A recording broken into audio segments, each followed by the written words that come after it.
Ladies and gentlemen, welcome to Advice with Mike. I'm your host, comedian Mike Murphy. Now, if you're new to the channel, please do me a favor and hit that subscribe button. This is the show where you guys send in your messiest, toxic, most out-of-pocket predicaments, and I attempt to break them down, giving my honest and unbiased feedback. Now listen, I'm a comedian, not a therapist, so ain't no guarantee I'll be able to help fix your life, but I can provide laughter along the way and call it like I see it. So without any further ado, let's get into the episode. I blame my husband for ruining the vacation, but he insists it's my fault. So Mike, I'm still really upset about something my husband did, and I can't tell if I'm overreacting or not. Women and overreacting go hand in hand like the Boys and Girls Club logo. We were at the airport leaving for vacation. I wanted to stop and get a drink before our flight.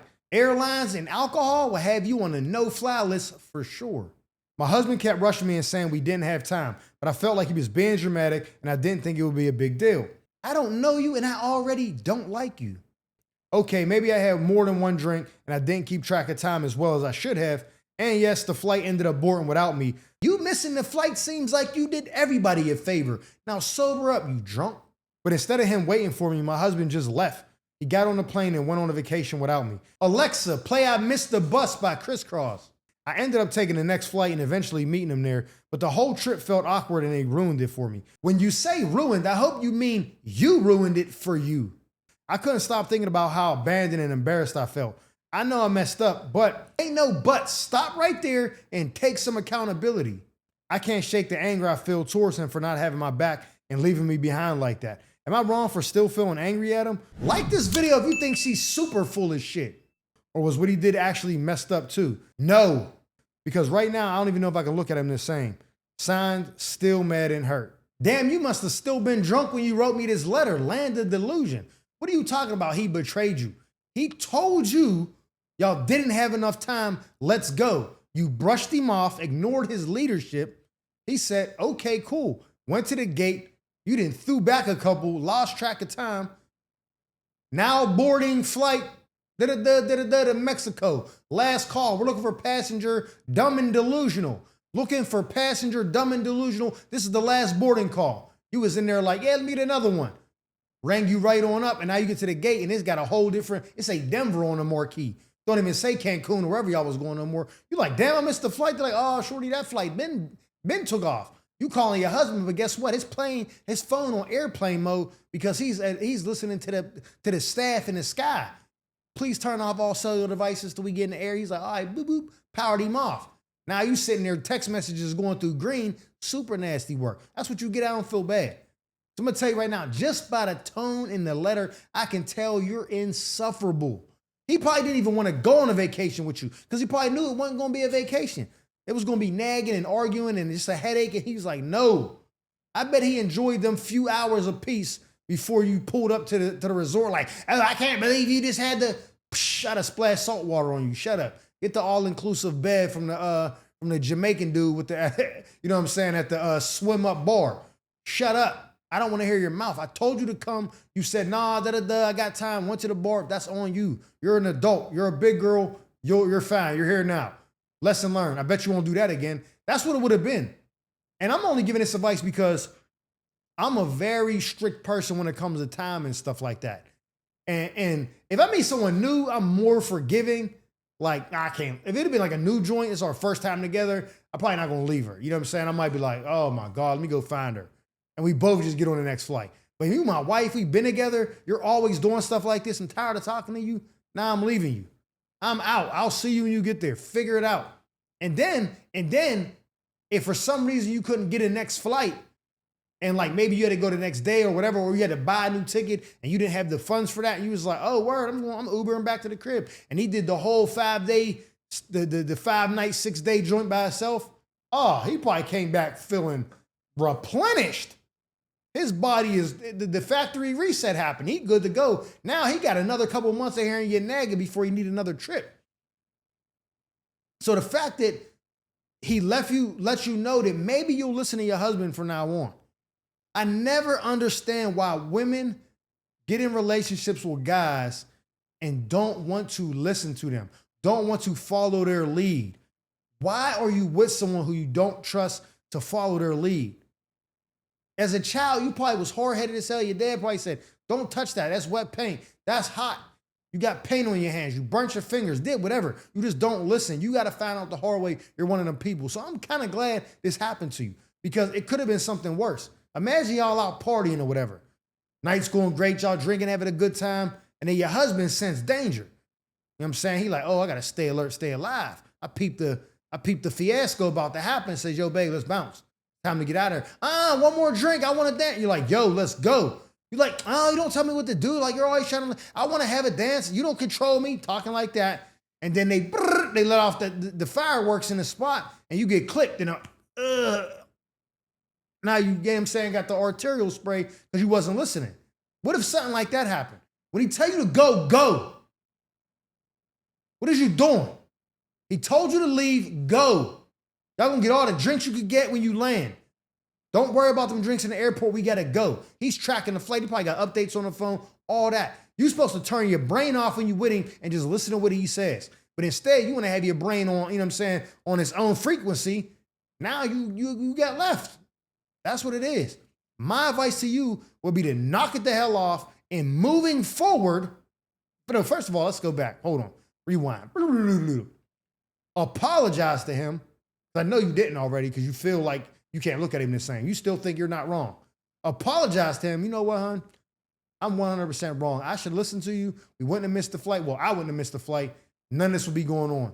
Next time you say we got to do something, I'm just going to follow your lead. I apologize. I'm sorry.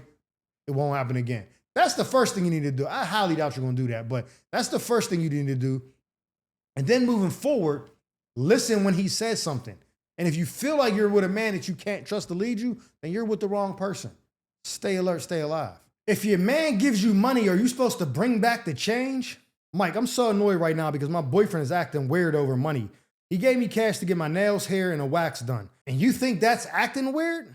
I got everything done, but there was about $250 left over, and I spent it on other stuff I needed. Yeah, that's called misappropriation of funds. You see what happened to the leaders of the Black Lives Matter movement? Stay alert, stay alive. He asked me for the money back like I owed him change. Yeah, because you do, Beggy Bundy. I told him he was acting cheap, stingy, and broke-minded. You just described the exact opposite of what he is, especially since he didn't funded the entire self-care spa day for you. What kind of man gives his woman money, then turns around asking for change? What kind of woman takes money that don't belong to her without permission? It felt insecure and feminine to me. I don't think you know what the definition of feminine or insecure is.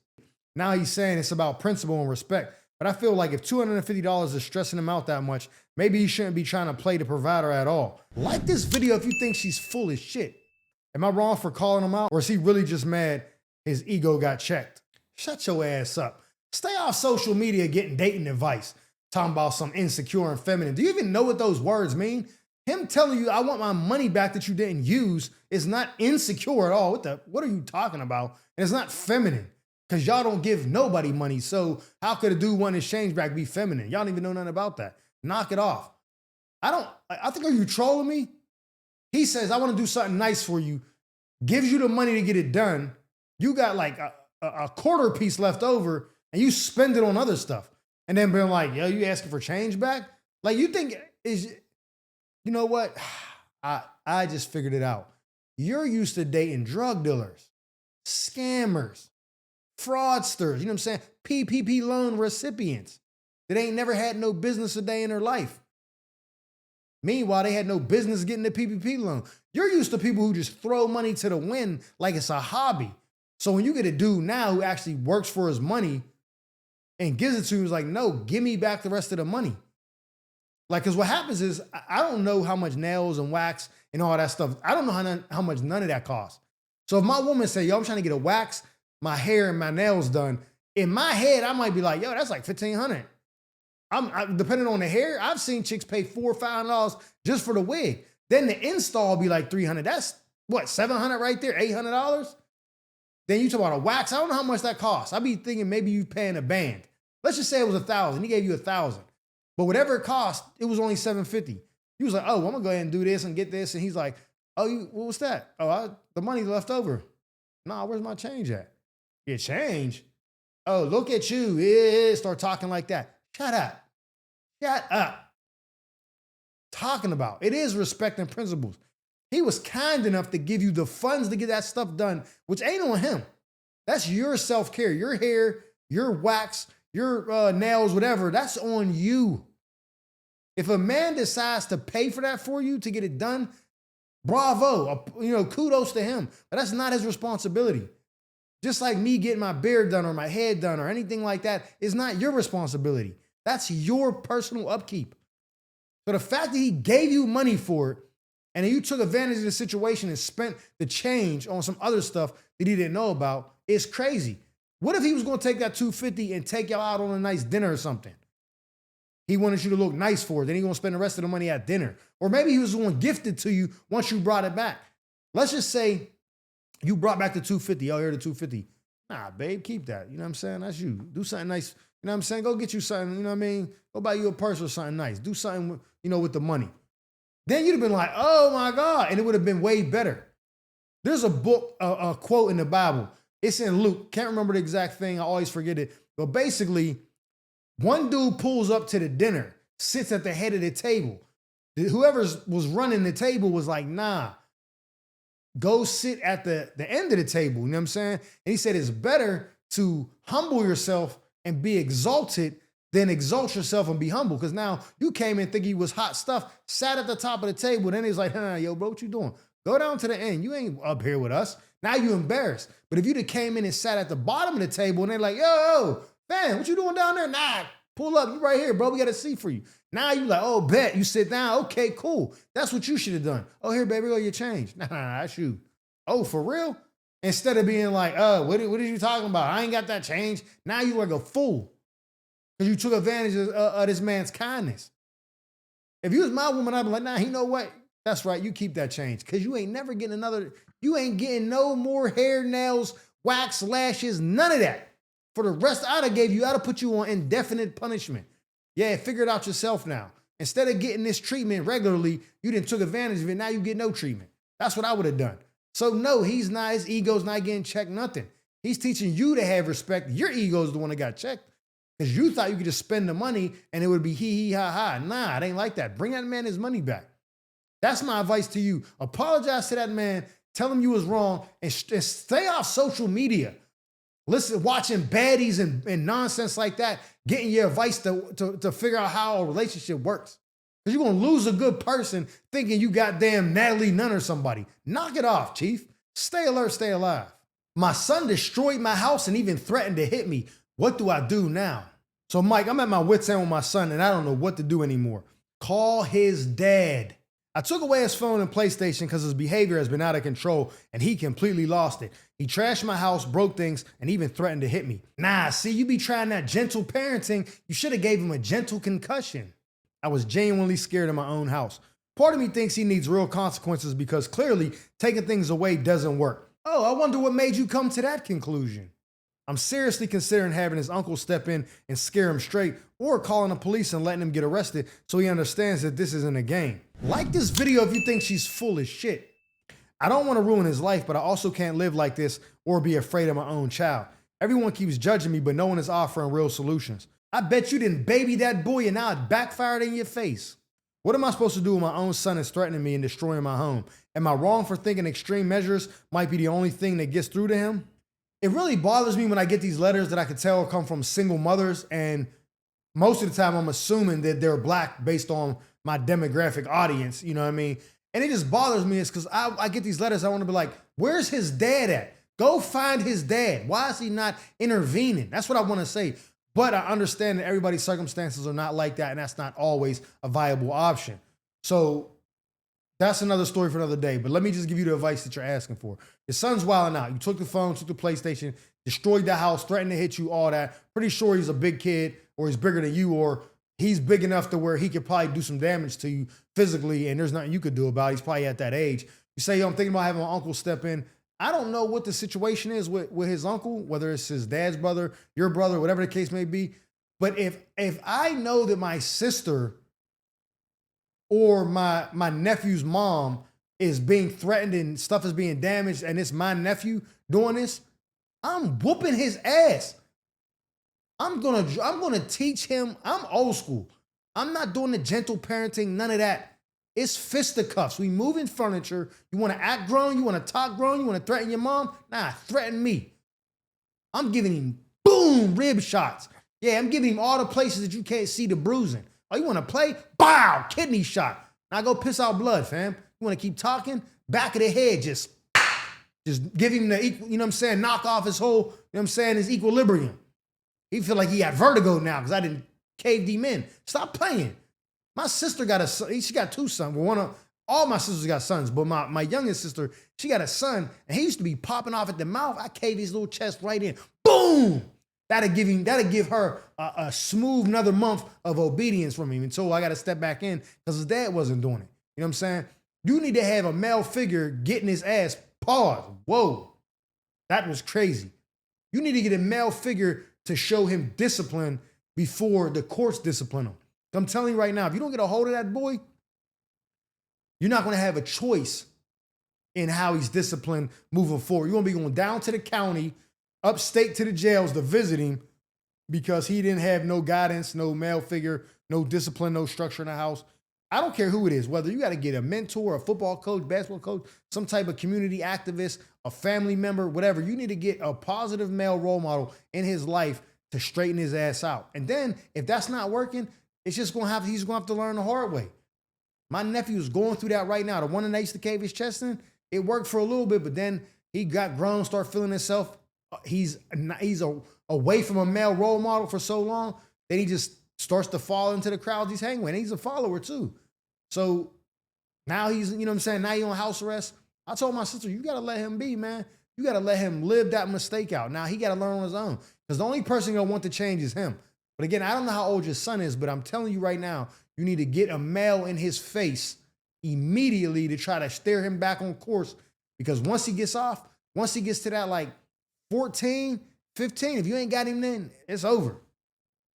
There's nothing you or anybody else could do. He's going to have to want to change on his own once he gets past that age. Now, if he's younger than that, you still got time. Work with him. You know what I'm saying? Get him involved in something positive. Maybe you put him around other males, like a football team, basketball team, something like that, where the coach isn't allowing that kind of behavior. And then your son starts to realize, oh, this is not socially acceptable to behave like this. Because if I do this, all the kids on my team, the coach, they're going to be on me. They're going to be laughing at me. They're going to be doing this. That ain't cool. I want to be cool. You know what I'm saying? I want to do what the cool thing is. So maybe you need to get him involved with something like that. Maybe some self-defense, karate or something like that. So he can learn to control himself, his emotions, turn that anger into something positive.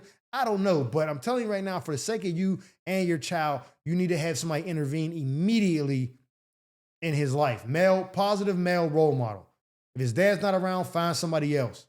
That's my advice to you. I hope it all works out. Stay alert, stay alive.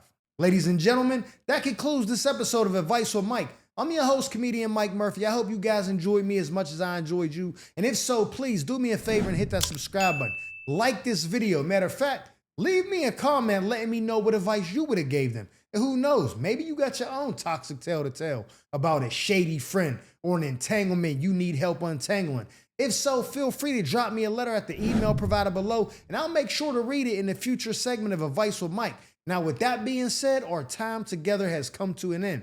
But just remember, stay alert, stay alive.